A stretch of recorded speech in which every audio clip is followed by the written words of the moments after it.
It was in the stream that flows under the trees behind that little market that I last used this little trap for catching quantities of small fish bought in France.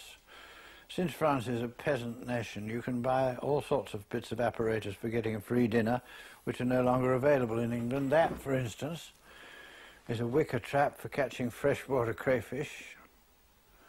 And this, well, probably the French had this for getting themselves a dish of freshwater whitebait.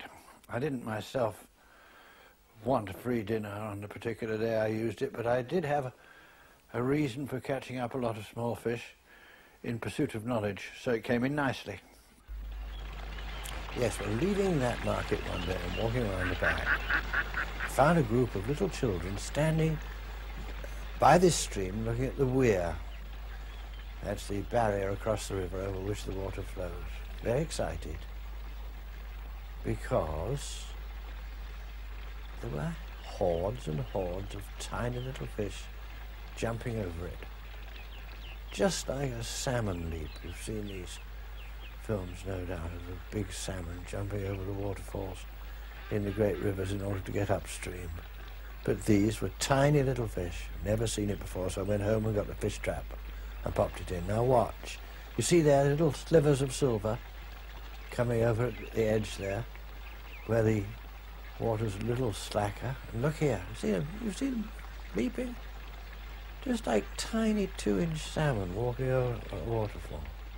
Most inexplicable, never seen it. Now, this is not a stream flowing into the big river. It's a stream which flows out of the big river.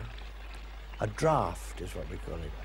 Round the back of what used to be water meadows and enters again the river lower down. And for some reason or other, it's got a huge population of tiny fish which are trying to leap the little weir and get back to the main river.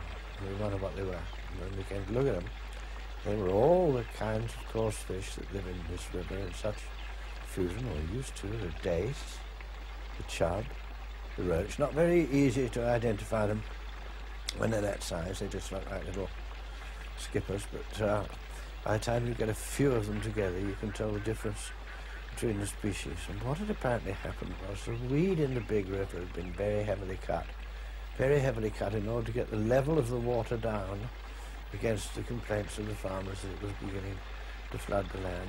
The stream, which at that point was changing hands anyway, hadn't had its weed cut, so whereas there had been almost no breeding of fish on the main river at all, this little river, crammed with weed, had become a great breeding ground for the coarse fish.